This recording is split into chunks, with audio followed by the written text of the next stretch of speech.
Dieu a séparé Israël comme un peuple distinct en apparence de toutes les autres nations. Il y a quelques années avant qu'il soit rappelé par le Seigneur, j'ai connu un chrétien hébreu très distingué. Il avait l'habitude de voyager dans tout le monde. Et un jour, il me dit ceci. Partout où je vais, dans toutes les parties du monde, je sais toujours quand je rencontre un juif. Les juifs peuvent avoir vécu depuis des générations, soit dans un pays, soit dans un autre. Il reste en eux quelque chose qu'ils ne perdent jamais. Je sais toujours que ce sont des juifs, sans qu'on me le dise. Dieu a marqué Israël comme un peuple distinct de toutes les autres races. Remarquons maintenant comme tout cela a été repris dans le Seigneur Jésus et dans ses véritables compagnons. Lorsque vous rencontrez un vrai chrétien dans ce monde, vous le reconnaissez avant même qu'il ne vous soit présenté. Ce ne sera pas par la forme de son visage, ni en vérité par aucune forme extérieure. Mais il n'est jamais nécessaire qu'on vous le présente en vous disant c'est un chrétien. Vous entrez en sa présence et il y a toujours en lui ou en elle quelque chose de différent. Ensuite, lorsque vous commencez à parler, vous savez avoir rencontré quelqu'un de votre propre race.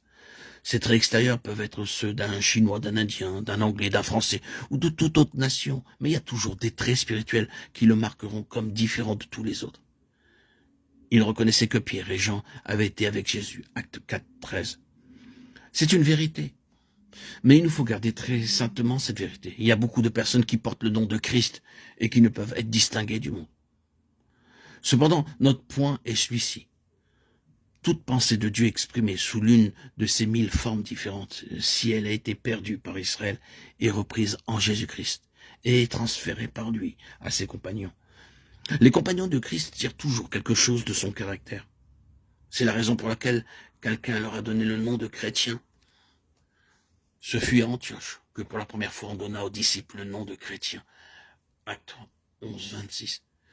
Il y a une vérité très grande dans ce dont nous parlons dans ces chapitres. Israël avait été appelé à être l'instrument de Dieu pour apporter sa lumière dans ce monde.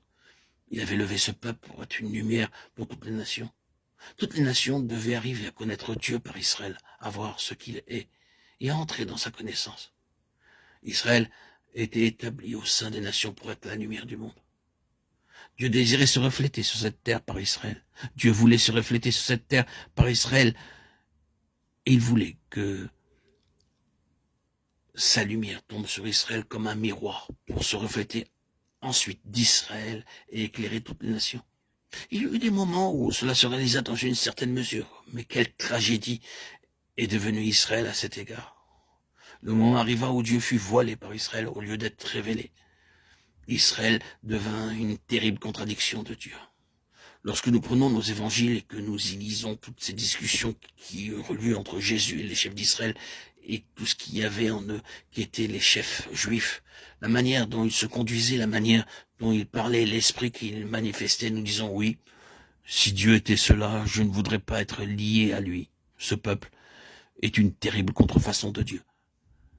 Et c'est la raison pour laquelle Dieu mit Israël de côté.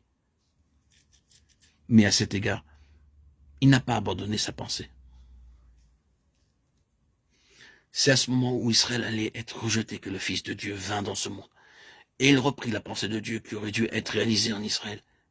Et il dit précisément au sein de ce peuple sombre et aveugle, je suis la lumière du monde.